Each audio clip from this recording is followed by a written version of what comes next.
Welcome to Self-Love Ignited. My name is Katie Allen. I'm a certified health and life coach, and we are here to talk all things self-love, self-acceptance, body image, health, and total well-being. You are going to hear from me, plus you'll hear the stories of other women who have transformed this already. They have walked this path, and they have really learned how to love and embrace all parts of themselves. We are here to help you be inspired, motivated, and to help you really transform your relationship with yourself to be a loving and positive force each and every day. This is so important so that you can really reach your big dreams, feel at home in your skin, be healthy on your terms, and live a big life. What are you waiting for? Let's get to it.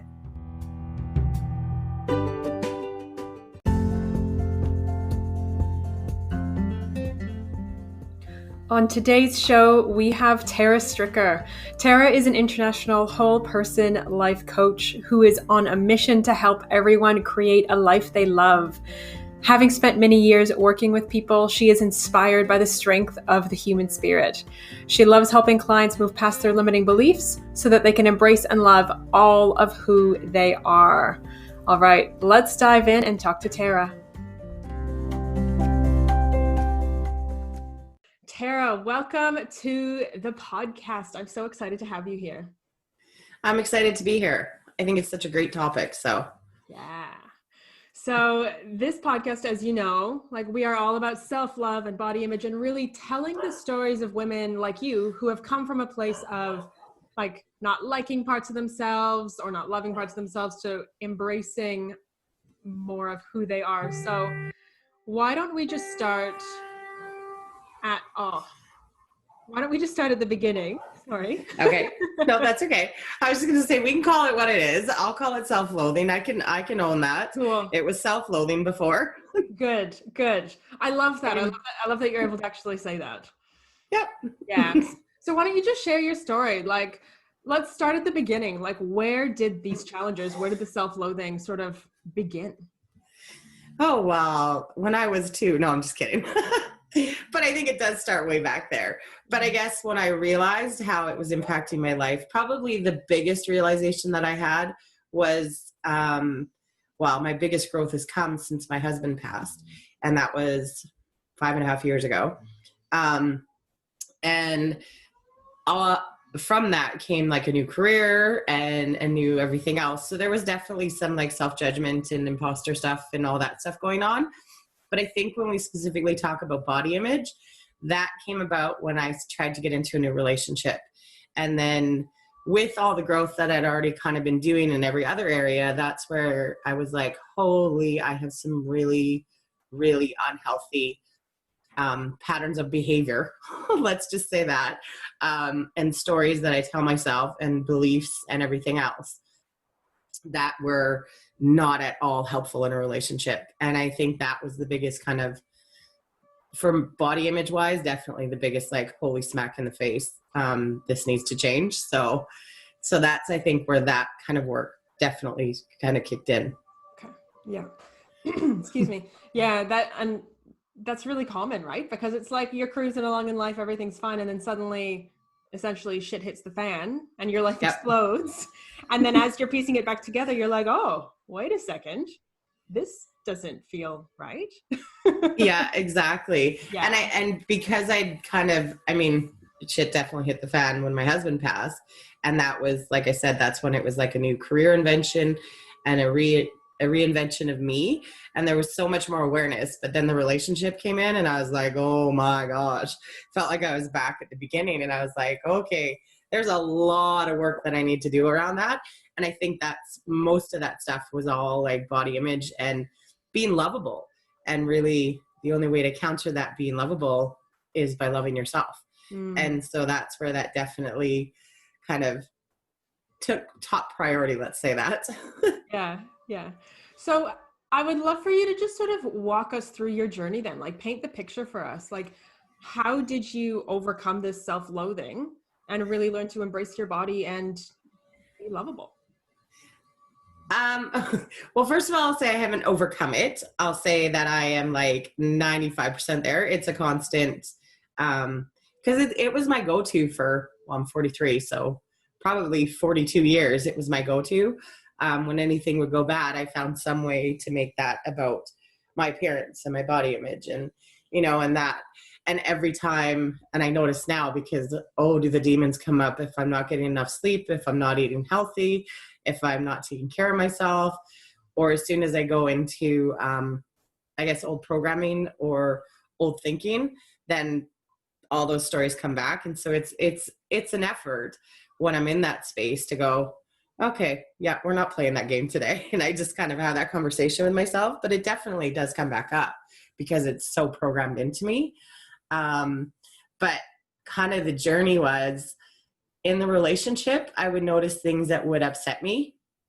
And I just have to say, blessed to meet the man that I'm with, because I'm still with him, surprisingly, from everything that's happened. But he challenged me in ways that I don't even think he realized. But because I had this real curiosity to figure out why I acted the way I did in other parts of my life, then when he would trigger me in some way, I'd be like, what's this about? And then that's where it would get to that, okay. And like I said, most of it was all down to self-love. And so when I was needing him to be more attentive or something like that, I started just reframing it and going, okay, so what is it that I need to do for myself that I'm looking for him to fill that void? And that's when the realizations came that I just wasn't loving myself, and I was looking for everyone else to prove my worth, to prove my value, to prove that I'm lovable.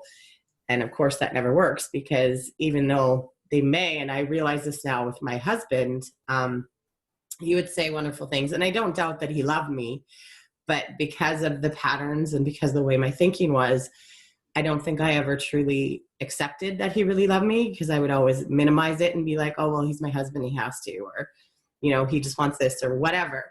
And so seeing that, and they still kind of would come up in this relationship that I'm in now, and I go, no, that's not how I want to deal with this, and that's not how I want to feel about it. And so it was just really a reprogramming of all those old stories. Is wow. Kind of, I guess. Yeah. In a nutshell, which is like a whole lot of work, but it sounds really simple. I know at the end of it, I know I'm the same. Like sometimes when you look back, you're like, I don't know, I just did it. It was just a thing. Like it's like, I think for so many of us, it's just, it's a decision. It's a decision after decision after decision to not run away from what's happening inside, and just every day to go, what is that? What is that? And how can I address it with love instead of with, anger or frustration? Exactly. And I think that's so right. I say to my clients too, it's having that curiosity, and not from a place, it's being curious, not judgmental. So what is wrong with me? Why am I thinking this way? But where's that thought coming from? Or why am I feeling this way? And just being really curious about it and really open to whatever kind of arises. And then knowing, which comes from trusting yourself, which comes from the self-love too, is trusting that whatever does arise, that I have the skills, or I know where to get help from to get those things. So just trusting myself. And like I said, that comes from loving myself too. Yeah. Yeah.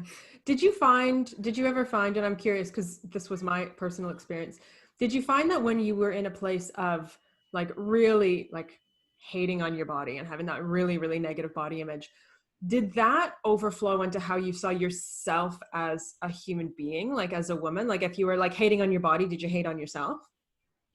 I would say yes to a point, but I think a lot of people, and I notice this with clients too, career seems to be, especially for women, our outlet. We feel confident in our careers, a lot of us. And so we latch on all our confidence to that. So we think, no, I'm a confident person. Look what I can do in my career. But when that's taken away too, then you're like, oh, okay, who am I now? And I totally forgot your question. There was a point in there. I just said, did your self-image and your body image ever get meshed? Well, definitely it did. And it flows into everything kind of thing, because it just affects every part of your life, I find.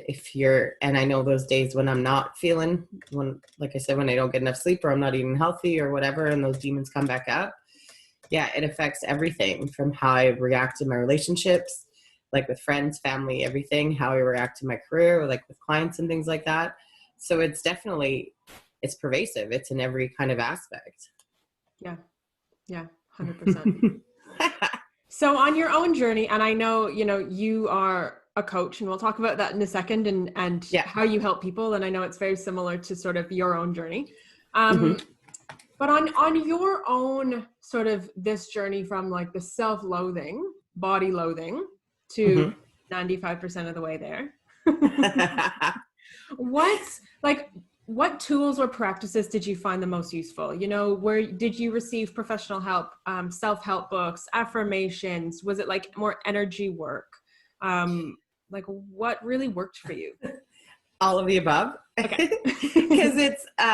Because it is so core, it strikes on a lot of things. So I would kind of hit it from every angle, every tool that I had. I am a coach, but I have some great coaching friends. So I have a lot of skills of my own. But as I'm sure you're aware too, being a coach, that even we are subject to, when we process things in our heads, we're in our own heads. And so to have somebody to bounce stuff off of, and the coaching friends that I have are the same way as me, is they don't try to give me the answers. They, are there to be a sounding board. And a lot of times, because I'd have the skills, as soon as stuff would come out of my mouth, I'd be like, oh yeah, there it is. That's what's underneath that one. But yeah, and I think just having that curiosity and having trust in myself and having that drive to, this is not how I want to operate in the world. This is not okay with me anymore. I'm done with this. And just really determined to, whenever it would arise, being curious and not judging myself and loathing myself for loathing myself. But just being like, okay, we don't want to do this anymore. So what do we need to do to get over this? So I do some energy healing, and I've used that quite a bit for myself. Affirmations, definitely. Meditations, a lot of meditations.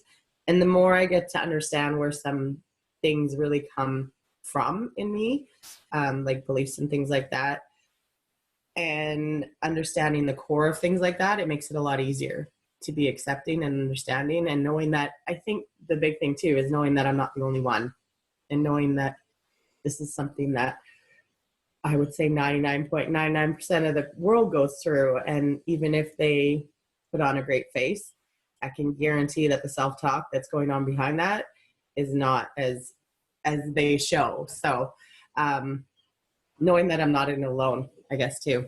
Yeah. That's a big one. That's a really big one. I think when you're in it, and my experience when I was in it, I felt so alone. I was like, I'm the only one who's like hating on myself. I'm the only one who looks in the mirror and hates my body. I'm the only one. And as I went through this work, I was like, oh crap, who doesn't do this? Like who, exactly. like really, who at some point, like you said, at some point in their lives, the vast majority of us do. And I think even though, I think I coach women. I'm not sure if you sort of coach women and men, or who your target market is. Mainly women. Mainly women. Yeah. Yeah. I think it's pretty natural. Most women, it's easier for us because we can relate better to women. But when I was going through my training, I had a partner who I was going through my training with at the same time. And he was a man, and we did all of our sort of a lot of practice on each other, right? So we would coach each other back and forth. And I discovered that he's married, father of 3, marathon runner, and he had crazy body image issues. Like, and he was the last person in the world who I ever would have thought. And one of our sessions, and it just came out, and what he thought when he saw himself in the mirror and all this sort of stuff. And I just it was wonderful to be able to help him through that, but also to validate myself and go like, oh, it's so normal. Exactly. It's so normal. Oh, it is. And it's funny because my relationship that I'm in now too, same thing, like very masculine man, right? And you would think, well, first of all, men don't have body issues, but one day he made a comment about, well, I need to work out because I want to look good for you. And I was like, wait a minute, that's what goes on in my head. And I was like, okay, so it is all of us. All right. Yeah. Yeah. Yeah. So yeah, I truly, even if people present in that they're confident, I can guarantee they've got something that they hate about themselves. Yeah. Yeah. And I think the beautiful thing is that like change starts with us. Mm-hmm. Right. And I so firmly believe, and this is one reason that this podcast exists, I so firmly believe that we all deserve to love ourselves and love our bodies. And like, there's nothing wrong with any of us. Mm-hmm. And you cannot create a change in society, and you can't even help somebody else if you don't start with you. I know. I totally agree. And with everything, it definitely starts. And I just think if everyone loved themselves and felt confident with themselves and loved and embraced all of who they are, the people that would be showing up in the world would be so different. Everyone would be okay with being vulnerable. Everyone would be okay with being truthful and honest and respecting others. And all of that would just change, because I think that's where all of those behaviors kind of come from. Like, we need to compete against others because we feel bad about ourselves. So if I can put someone else down, like all of that stuff in our society comes from a lack of self-love, really. And so if that all changed and we all did, oh my goodness, it'd be an amazing world. 100%. Yeah. So your own journey, sort of as you've sort of, walked this path of learning to love who you are and embrace your body, how has that impacted your mental health and your mental state every day? Like, how's that different now from how it used to be? I want to be healthier, I think, is the thing. So I do what I need to do. If it's, some days I don't need to work at it, but I mean, I have a really strict, I call it self-care routine, but really it's a self-love. Like, I meditate every night and every morning. I go for walks in nature every day. And I do a workout every day. And it's because, again, not because I have to, but because I love myself enough to give myself that time. And that's my special time. And I think saying the workout thing too, it's different when you love yourself and you work out compared to when you loathe yourself and you work out. So I enjoy my workouts. I don't beat myself up if I miss it.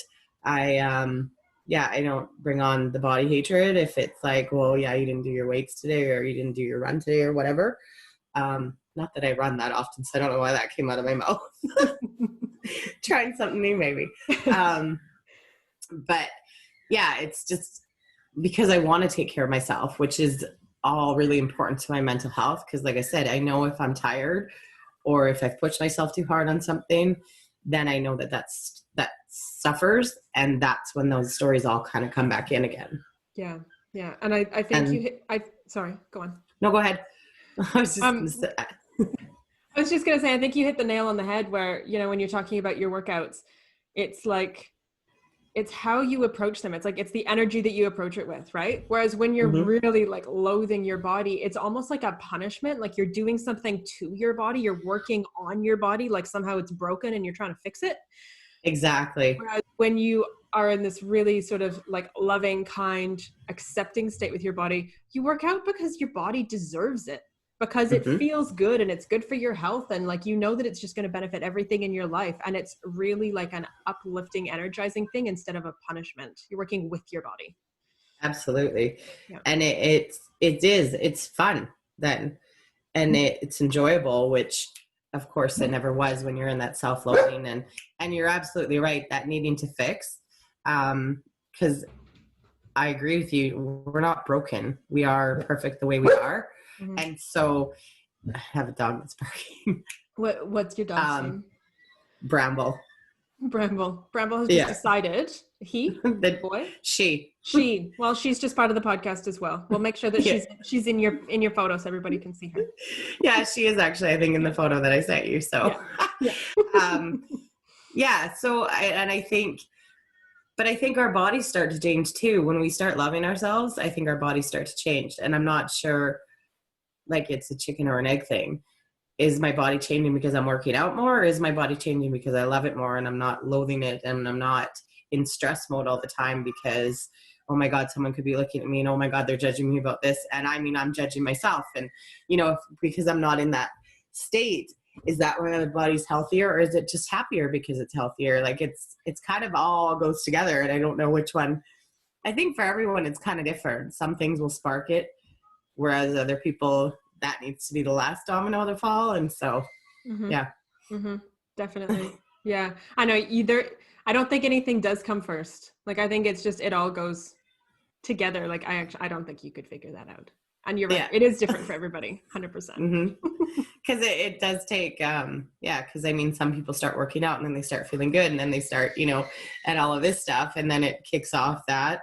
And some people have to go through kind of like I did with my relationship, and whoa, this isn't good. And, so I think everyone kind of finds their own way to it, but it's amazing to see like my clients and stuff go from that place of not loving themselves to being tolerant of themselves, to start loving themselves and having that self-compassion, which is, I think, a huge piece too. And I think that was a catalyst for me before the relationship even, was that having that self-compassion.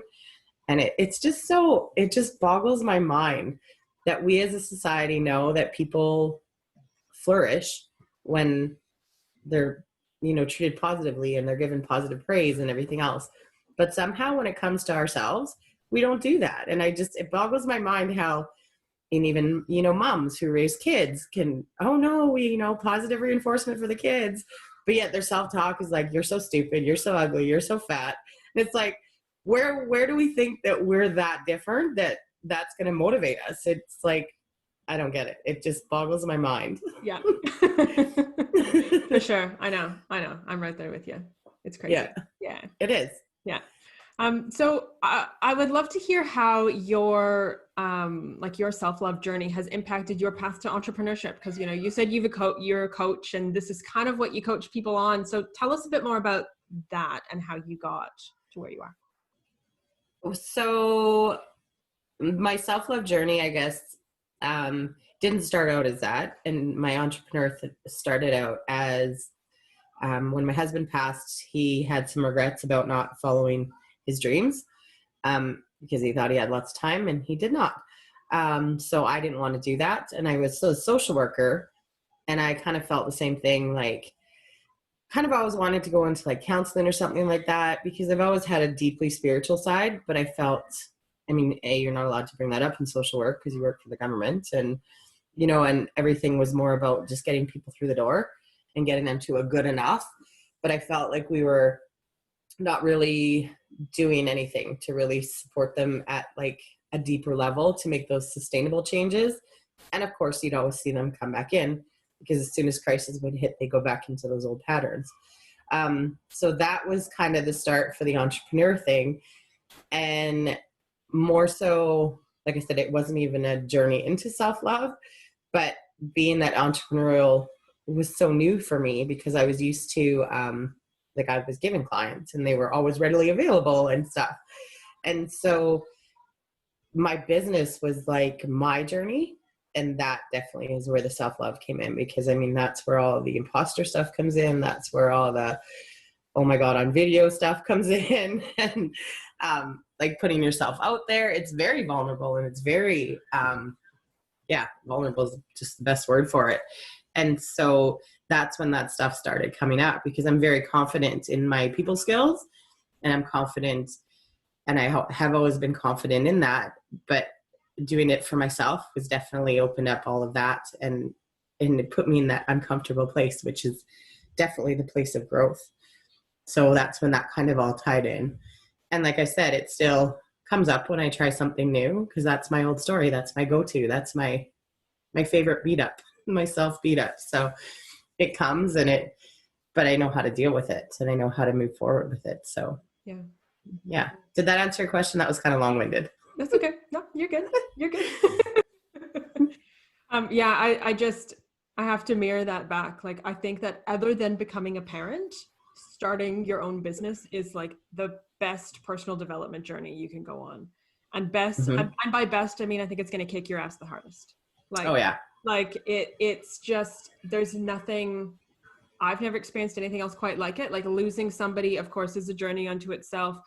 You know, bringing a child or a new person into your life is a new journey unto itself. But putting yourself out there to the world, especially nowadays, you know, with the internet and videos and Facebook Yep. and all that sort of stuff, like it's a big thing, and it takes a lot Mm-hmm. of courage. And you're right, like vulnerability, that's the biggest thing. And yes, Yep. but especially when you're in that place of like not feeling great about who you are or your body, it's kind of a make or break. Like either you deal with your shit or you're not going to make it. Exactly. And that's why I mean, I love the question. When I talk to other entrepreneurs, I always get, well, how long have you been? And I'm like, well, see, it's more so been my journey than it is about building my business. It's been, so every time this stuff would come up, I would get curious, and I would, you know, the business wasn't the priority at all. This was my journey, and the business is kind of like the side part that came out of it. So it's never been like the focus. It's always been what it's brought up for me. And I know when I started, you know, my coach said, birthing your business is like birthing a child. And I was like, yeah, I can see that now. Because I mean, it does bring up all those insecurities. It brings up everything. And so it is very much that process and that personal development. Like you said, I think it's like the greatest way to to kind of put you right smack face in front of your shit. Definitely. Yeah.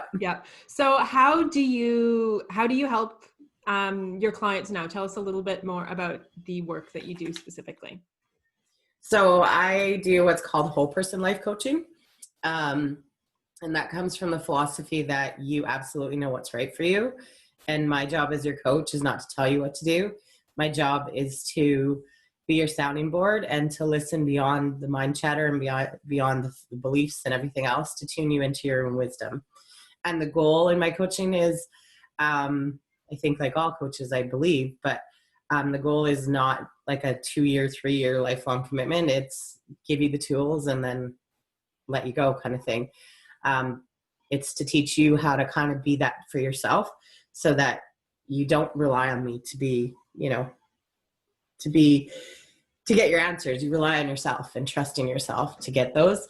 And then I also do some energy healing. So I kind of say with both together, if people choose both, is helping people to remove the blocks to moving forward, to loving and embracing all of who they are so they can live authentically, is kind of what I like. I love it. Yeah. You and me, we're on the same page. That's for sure. I know. I love it. Yeah. So we are in the show notes. I'm definitely going to make sure to link to your website and everything and all your socials and stuff. Where is the best place for people to get a hold of you? My website is probably through email, but social media seems to be a little bit more comfortable for people. So I'm on Facebook as TSW Life Coaching, which is my name, and my brand is Trust, Strength, Wisdom. And Instagram, of course. And then I have a YouTube channel that I do weekly energy healing videos, and all the social media platforms. But www.tswlifecoaching.com is my website. Okay. And you can find that all there. Beautiful. Yeah. And I'll make sure to put all the links and everything. Perfect. So that people can come and find you and have a chat with you. Excellent. Yeah. All right, Tara, thank you so much for being here. This has been absolutely wonderful. I have loved hearing about your journey. Thank you. Well, thank you for having me. It's been fun, and I just hope it helps. I hope it helps. Yeah. And like I think we said at the beginning, I think the more people that put themselves out there and be vulnerable, the more others will realize, hey, wait a minute, that's exactly what's going on with me.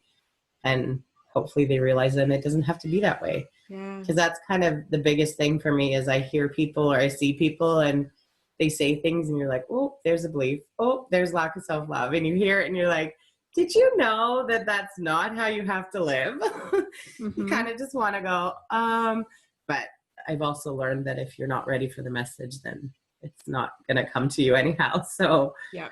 But yeah, there's so much more on the other side of that stuff.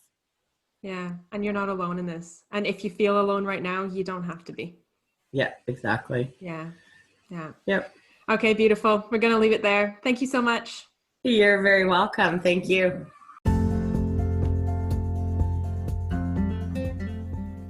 Thank you so much for being here. If you want to get a hold of Tara, the links to her website and her social media are in the show notes. Also, if you want to be part of the Self-Love Simplified Facebook group, the link's down there as well. Come on over and join us. Here is to loving yourself and unconditionally accepting all that you are. Have a beautiful day.